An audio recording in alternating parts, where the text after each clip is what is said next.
Olá, pessoas!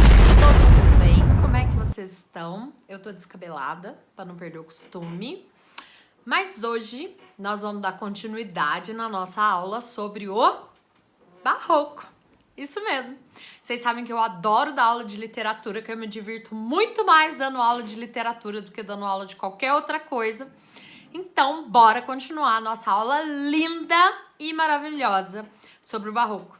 Espero que vocês estejam tão animados como eu e bora lá, ok? Pra gente poder fazer o trabalho direitinho, sim, eu repito isso em toda aula, eu não tô nem aí. Vivam com isso. Vão lá buscar o caderno de vocês, caneta, e se sentar confortavelmente. De novo, eu sei que tem gente que tá pensando, eu não vou anotar nada não. Anota essa desgrama, senão eu vou dar na cara de vocês. Bora lá. Eu vou, enquanto isso, passar um álcool gel na mão, porque eu não quero passar coronavírus de mim para mim mesmo. Entendeu? Porque eu tô trancada dentro de casa o tempo todo, né, Capitu? Senão eu vou pegar coronavírus de mim e vou passar para mim mesmo. Então, ó, álcool em gel na mão. Antes da gente falar no barroco no Brasil, eu quero falar sobre algumas características do barroco na literatura, ok? Vocês já perceberam, vocês devem se lembrar, que a gente tá falando que nós falamos que o barroco é a arte do exagero. Se nós estamos falando que o barroco é a arte do exagero, lógico, consequentemente, nós estamos falando que é um certo trabalho linguístico, há um certo precioso. Eu tô muito descabalada. Como é que faz com isso, gente? Que é um certo preciosismo vocabular quando a gente está falando de literatura barroca. Vocês entenderam? No barroco, mais até do que em qualquer outro movimento literário, nós temos a presença de algumas figuras de linguagem. Vocês entenderam? A principal delas e a que mais aparece é a metáfora. Só para relembrar, na metáfora nós temos a expansão do significado. E eu tô colocando aqui para vocês um exemplo de Gregório de Matos em que a metáfora está presente. Para quem não lembra quem é Gregório de Matos, daqui a pouquinho eu vou falar sobre ele, ok? Outra figura de linguagem que é muito usada no barroco é a inversão. O que é inversão? É quando há uma troca da ordem da frase. É mais ou menos assim. Basicamente, quando a gente produz uma frase, um enunciado, a gente usa primeiro o sujeito e depois o predicado. Quando a gente promove uma inversão, a gente coloca o predicado e depois o sujeito. Mais um exemplo de um poema de Gregório de Matos, para que vocês vejam como que é isso na prática. Certinho? Outra figura de linguagem muito, muito presente no barroco.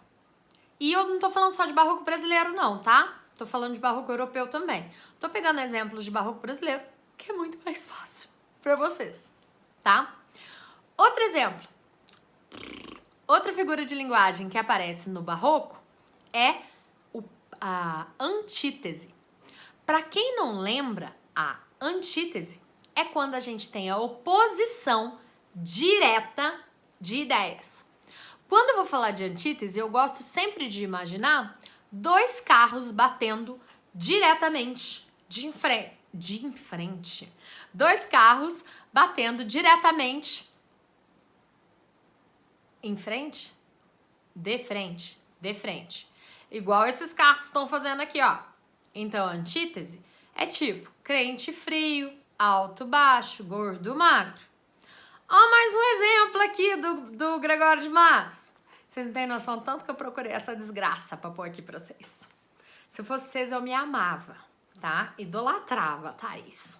É. E por último, a próxima figura de linguagem que aparece muito no barroco é o paradoxo. paradoxo. Para quem não se lembra, o paradoxo é uma continuação da antítese. O paradoxo é uma inversão, é uma oposição ilógica. É como se os dois carrinhos que eu falei anteriormente, ao invés deles baterem de frente, eles esbarrassem um ao lado do outro. Mar de fogo. O mar é feito de água. Teoricamente, a água não pode pegar fogo. Entenderam? É viagem na maionese, né? Eu sei. Mas olha aqui um exemplo pra vocês.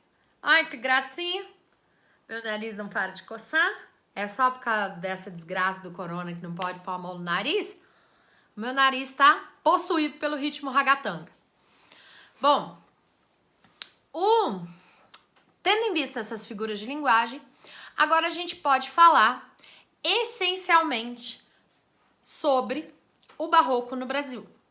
O barroco aqui no Brasil, ele se divide em dois tipos, que é o barroco baiano e o barroco mineiro.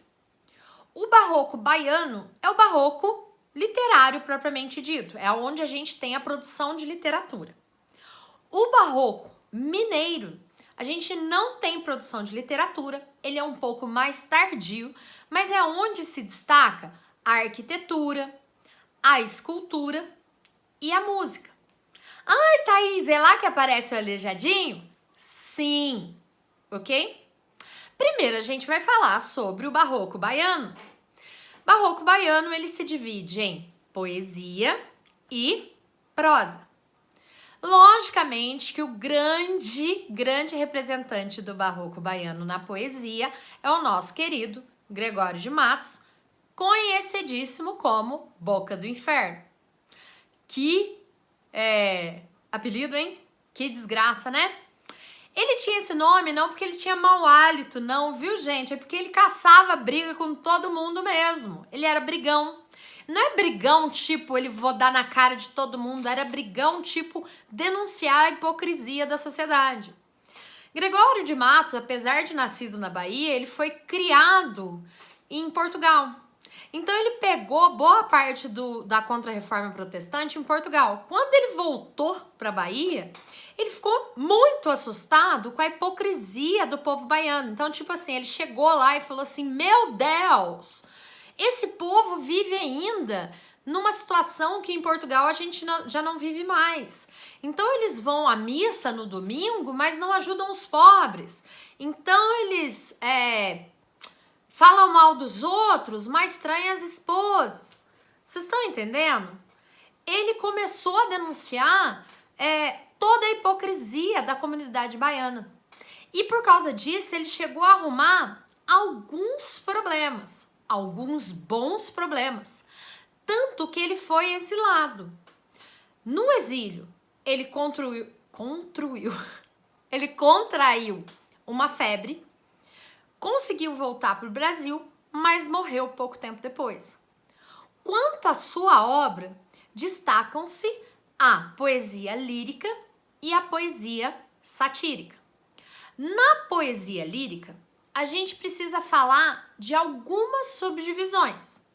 Logicamente que a que mais chama atenção na poesia lírica é a poesia sacra. A poesia sacra é aquela que carrega em si todas as características do barroco europeu, em que a gente tem uma dualidade entre céu e inferno, uma dualidade entre viver os prazeres da carne ou guardar-se para o espírito. Vocês entenderam? Então, todo aquele sentimento dual do barroco europeu aparece na poesia sacra de Gregório de Matos. Outro tipo de poesia lírica de Gregório de Matos é a poesia amorosa.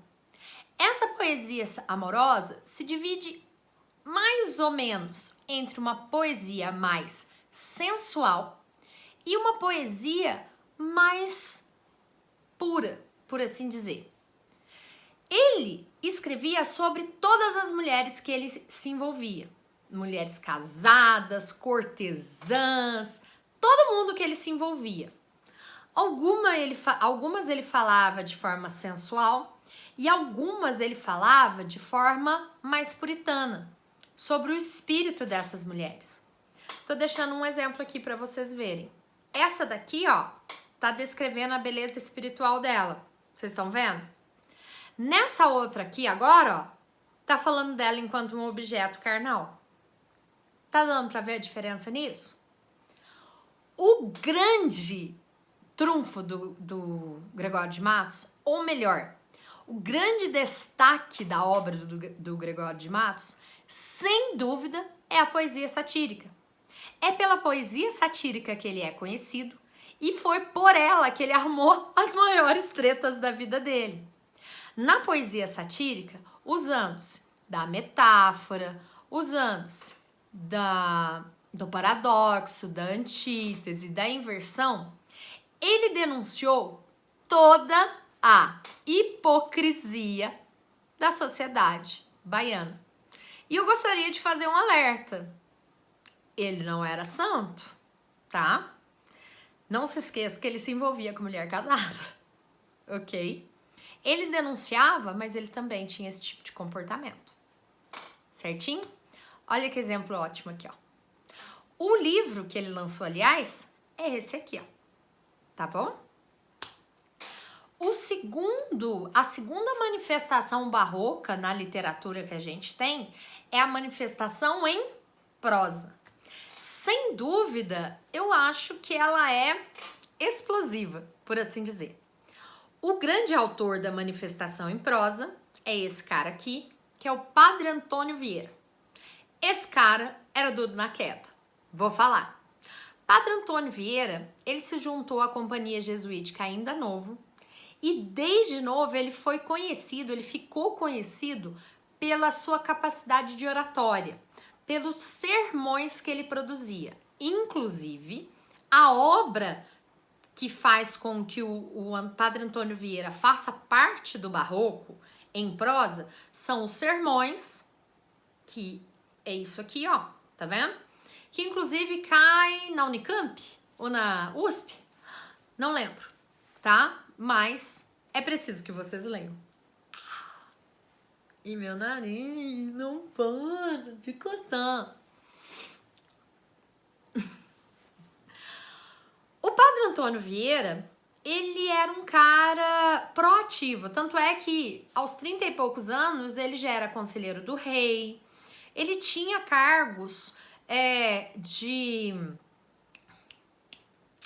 não é de conselho, assim, cargos de confiança bem fundamentais, mas as opiniões dele eram muito contraditórias ao que o poder queria. Por exemplo, ele defendia um tratamento decente aos gentios, ou seja, aos índios.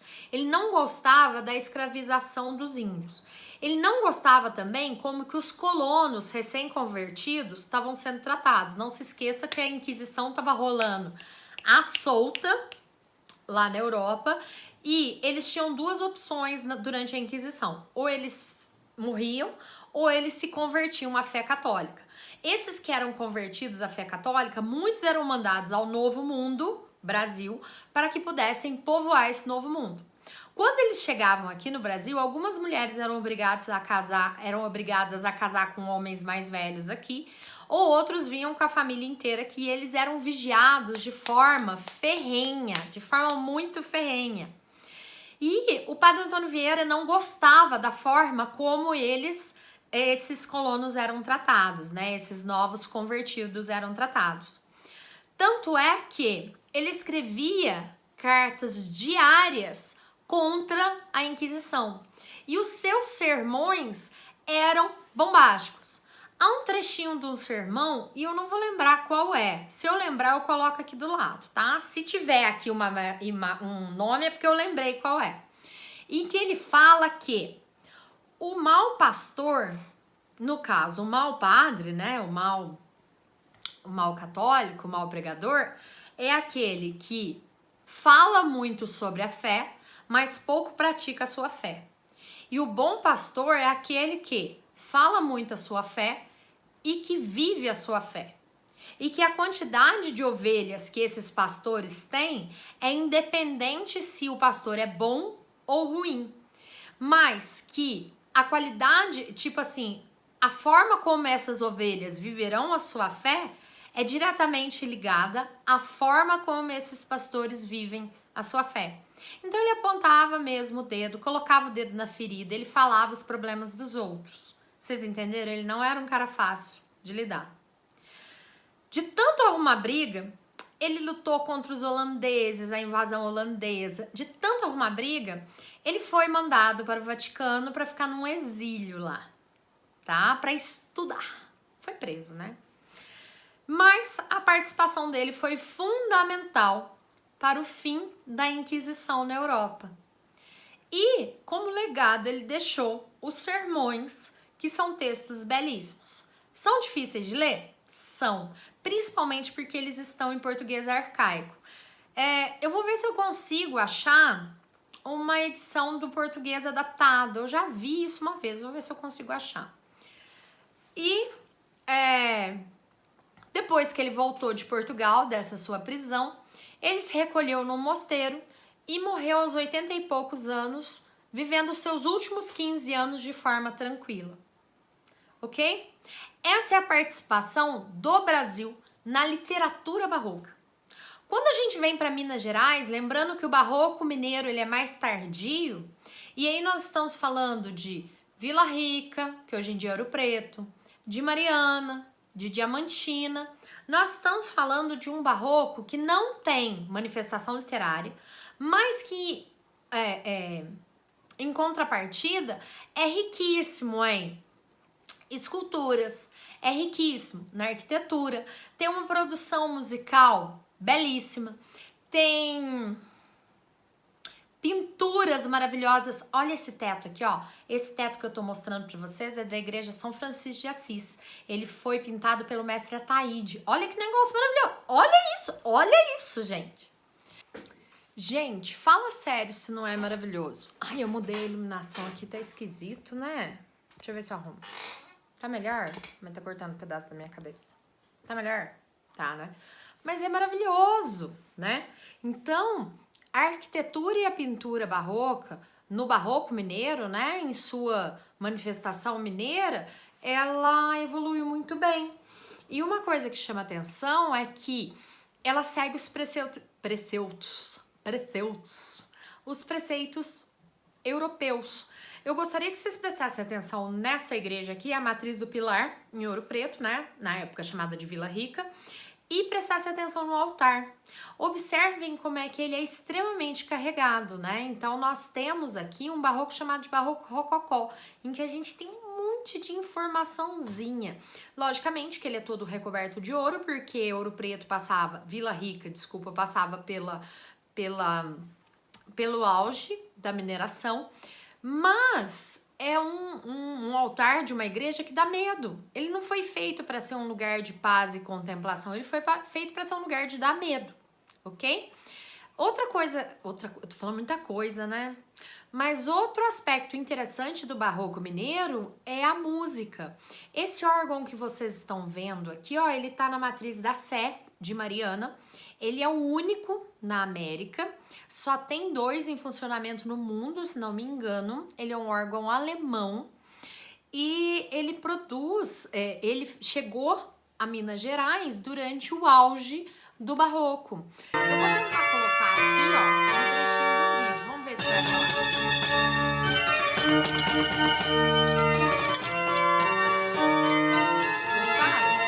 E isso é autêntica reprodução de música barroca. Então, apesar da gente não ter tido em Minas Gerais uma produção literária relevante durante o barroco, nós tivemos sim uma proliferação artística durante o barroco mineiro. Nós temos alguns nomes, né, como Aleijadinho, que fez inclusive os Profetas de Congonhas, né, que vocês devem conhecer aqui. Mas tirando os Profetas de Congonhas, ele está presente em várias outras obras.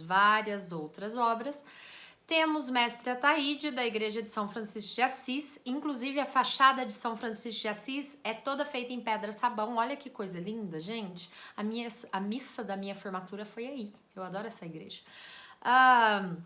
E é um lugar que a religião é muito presente. Isso porque o barroco foi muito presente nesse período. Vocês entenderam, criaturas? Com essas duas aulas deu para vocês terem uma noção do que foi o barroco, tanto europeu quanto aqui no Brasil? Eu espero que vocês tenham tido uma noção. Qualquer dúvida, eu estou à disposição. É para me gritar mesmo, não é para ficar com essa dúvida incubada aí, ok? E é isso. Beijo no coração.